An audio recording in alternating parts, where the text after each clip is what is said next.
I want to take a moment and talk about something which is very, very bigger and very disastrous happening in Palestine. Every child deserves peace, freedom, liberation, and Palestine is no exception. I don't want any clap for this. It's a responsibility to think for a moment, to stand beside Palestine. গাজায় Israeli হানা নৃশংসতা এখনো অব্যাহত। প্রতিদিন নিহত শিশুর সংখ্যা বাড়ছে, খুন করা হচ্ছে সাংবাদিকদের, ধীরে ধীরে নিশ্চিহ্ন হয়ে যাচ্ছে একটা গোটা শহর, একটা সভ্যতা। এর পেছনে কোন ষড়যন্ত্রীদের দেখছি আমরা? আজ আরো গভীরে যাওয়া যাক। ইসরায়েল প্যালেস্তাইনের সংঘাতের প্রসঙ্গ এলেই বারবার উঠে আসে হামাসের নাম। বলা হয় এই সংঘাত নাকি আদতে একটি ধর্মীয় বিবাদ, মুসলমান বনাম ইহুদিদের লড়াই। কিন্তু সত্যি কি তাই? একেবারেই নয়। ফিলিস্তিনের মুক্তির সংগ্রামের অন্যতম প্রধান শক্তি নিঃসন্দেহে হামাস। কিন্তু হামাসই একমাত্র শক্তি নয়। দুটি শক্তিশালী মার্ক্সবাদী গেরিলা সংগঠন পপুলার ফ্রন্ট এবং ডেমোক্রেটিক ফ্রন্ট লড়াই করছে ফিলিস্তিনের মুক্তির পক্ষে। ইতিহাসের এমনই আশ্চর্য পরিহাস যে হামাস এখন ইসরায়েলের শিরোপীড়ার কারণ, তার সূচনা হয়েছিল ইসরায়েলের মদতে। ধর্মনিরপেক্ষ নেতা ইয়াসের আরাফাতের পিএলও সংগঠনের প্রভাব কমাতে। আসুন ইতিহাসের পাতায় একটু চোখ রাখা যাক। ইসরায়েলি দখলদারির বিরুদ্ধে 5-এর দশকে তৈরি হয় ধর্মনিরপেক্ষ রাজনৈতিক দল ফাতাহ। ইয়াসের আরাফাত ছিলেন তার নেতৃত্বে। 1964-তে ফাতাহ সমেত বেশ কয়েকটি রাজনৈতিক শক্তি যৌথভাবে গড়ে তোলে প্যালেস্টাইন লিবারেশন অর্গানাইজেশন, পিএলও। তারাই হয়ে ওঠে ফিলিস্তিনি জনতার প্রতিনিধিত্বকারী সংগঠন। গুরুত্বপূর্ণ হলো পিএলওর মধ্যে ছিল একাধিক বামপন্থী সংগঠন। তাদের অন্যতম popular front for the liberation of Palestine, PFLP. মার্ক্সবাদী লেনিনবাদী এই সংগঠনের গেরিলারা 7 এবং 8-এর দশকে সাড়া ফেলেছিলেন। বিমান হাইজ্যাক করার মতো অপারেশনও তারা সফলভাবে করেছিলেন। শক্তি কমলেও এখনো লড়াইয়ের ময়দানে আছে পিএফএলপি। পিএলও প্রথম থেকেই ইসরায়েলি দখলদারির বিরুদ্ধে গণপ্রতিরোধ শুরু করে।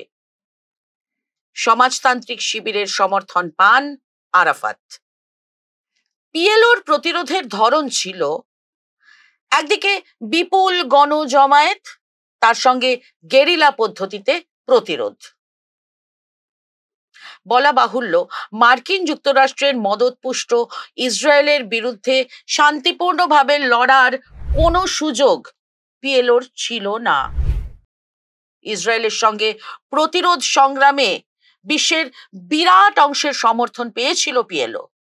এমনকি বাংলাদেশ থেকেও এক ঝাঁক বামপন্থী যুবক প্যালেস্টাইনে যান আরব গেরিলাদের হয়ে লড়তে।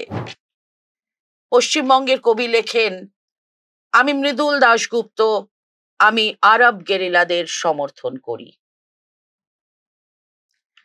আরব ইসরায়েল যুদ্ধের 2 দশক পর শুরু হয় পিএলওর নেতৃত্বে প্রথম ইন্তিফাদা বা গণজাগরণ। টানা 6 বছর চলে এই অসম প্রতিরোধ সংগ্রাম। ইন্তিফাদার সময় জনপ্রিয় হয়ে ওঠে ইসরায়েলি সেনাদের দিকে ফিলিস্তিনি যুবকদের পাথর ছোঁড়ার দৃশ্য।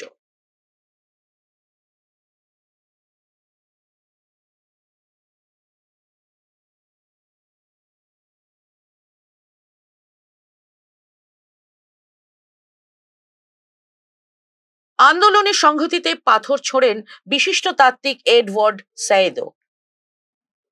ইন্তিফাদার সমর্থনে ইসরায়েলের দখলদারির বিরুদ্ধে মিছিলে মিছিলে উত্তাল হয়ে ওঠে প্রথম বিশ্বের রাজপথ। এই প্রথম ইন্তিফাদার অবসান ঘটে 1993-এ অসলো চুক্তির মাধ্যমে। নরওয়ের রাজধানীতে অত্যন্ত গোপনে ইসরায়েলের সঙ্গে এই চুক্তিতে সই করে পিএলও, স্বীকৃতি দেয় ইসরায়েলকে।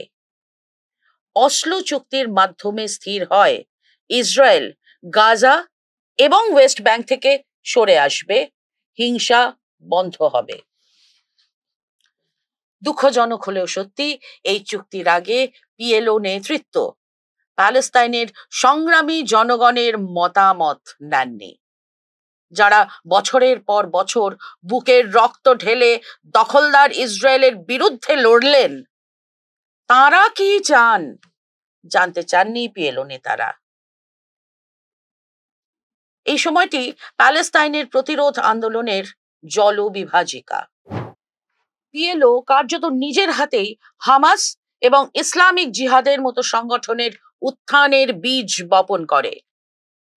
অসলো চুক্তির পর আরাফাত এবং ইসরায়েলের প্রধানমন্ত্রী ইৎজাক রাবিন নোবেল পুরস্কার পান। পিএলওর সঙ্গে ইসরায়েলের সমঝোতার ভিত্তিতে গঠিত হয় ফিলিস্তিনি কর্তৃপক্ষ বা প্যালেস্তাইন ন্যাশনাল অথরিটি, পিএনএ।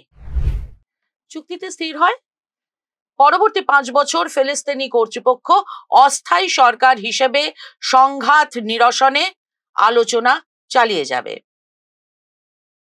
কিন্তু ফিলিস্তিনিদের জন্য সার্বিকভাবে এই চুক্তি সম্পূর্ণ ব্যর্থ হয়। এমনিতেই চুক্তিতে ফিলিস্তিনি শরণার্থী, ওয়েস্ট ব্যাংকের ইহুদি বসতি বা জেরুজালেম প্রসঙ্গে কোনো স্পষ্টতা ছিল না।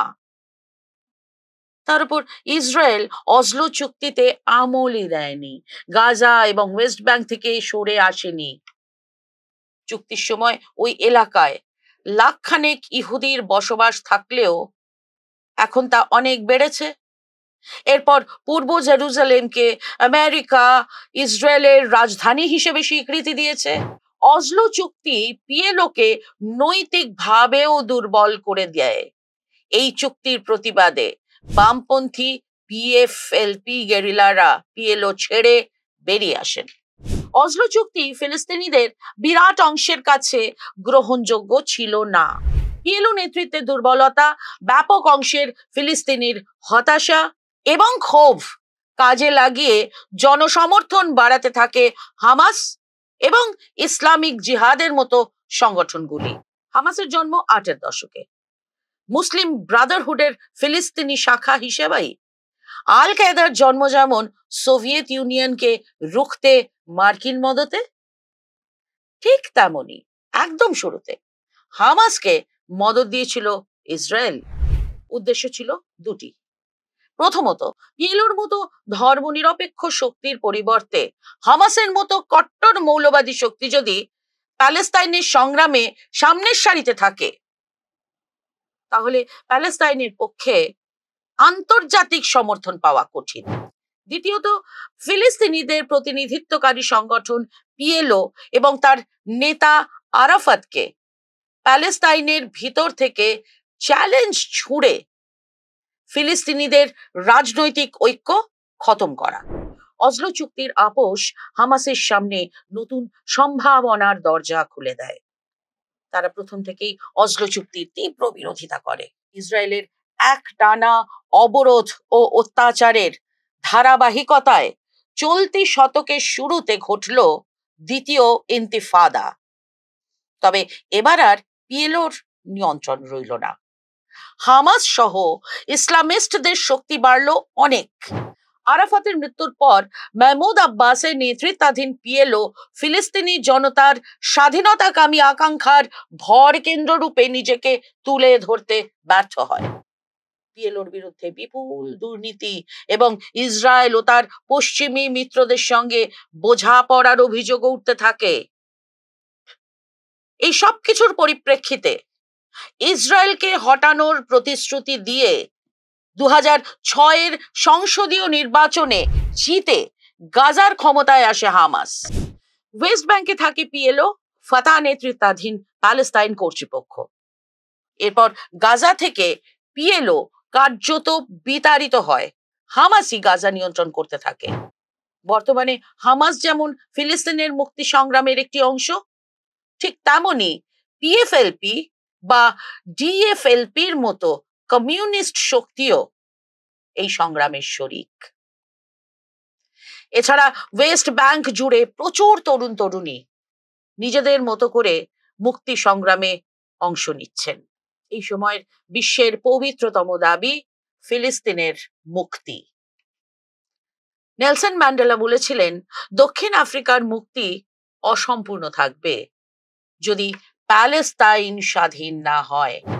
তাই কোনো রাজনৈতিক মতাদর্শ নয়, কেবলমাত্র মানবিকতার দাবিতেই মুক্ত ফিলিস্তিনের পক্ষে পথে নামছেন বিশ্বের কোটি কোটি মানুষ।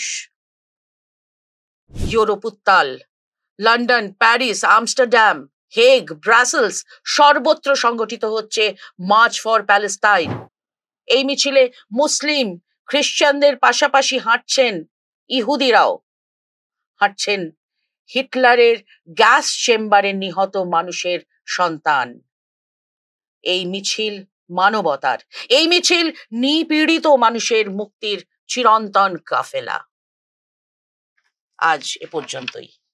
এরপর আমরা ফিরবো নতুন বিষয়, নতুন দৃষ্টি নিয়ে। সঙ্গে থাকবেন।